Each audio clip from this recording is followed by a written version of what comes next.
Believe it or not, Nibiru is in the Bible. Incredible but true. 4 times larger than Jupiter, it dwarfs Jupiter and the Earth, as you see in this illustration. It has already been sighted by astronomers in the southern hemisphere, as you can see in this picture.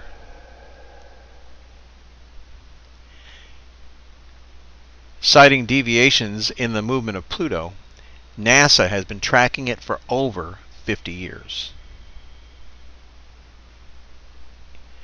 Russia has been preparing by completing the construction of 5,000 underground shelters in Moscow in 2012.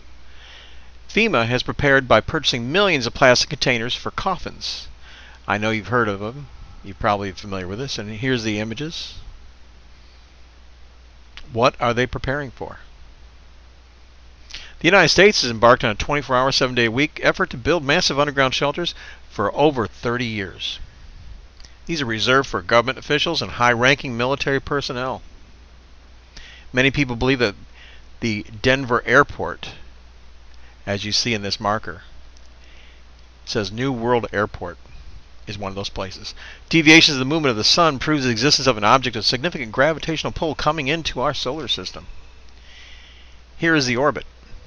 It will enter into our solar system and pass between the Earth and the sun, blocking out the light of the sun for about 3 days. And the Bible says, "And I beheld when he opened the 6th seal, and lo, there was a great earthquake, and the sun became black as sackcloth as hair, and the moon became as blood." The earthquake will be caused by the increased gravitational forces caused by the alignment of the sun, Nibiru, and the Earth. The darkness caused by Nibiru's extreme size and moon appearing red is caused by a partial blockage of light typically seen in lunar eclipses, as you see in this illustration, with the Earth blocking out the light to the moon. And here you can see the moon going through its lunar eclipse, the block light turning it red. What's going to happen is the Earth is going to tilt on its axis very quickly, causing tremendous stress on the Earth's crust.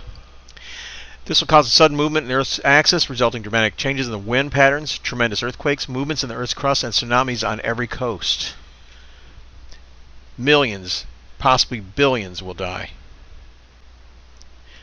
And the heavens depart as a scroll when it was rolled together, and every mountain and isle is moved out of their places. Can you imagine it? And the kings of the earth, and the great men and rich men, and the chief captains and mighty men, and every bondman and every free man, hid themselves in the dens in the rocks of the mountains. The dens in the rocks of the mountains sounds like shelters to me. And the kings of the earth, and the great men, the rich men, the chief captains, and the mighty men, who are these people? Well, they're government officials and high-ranking military personnel.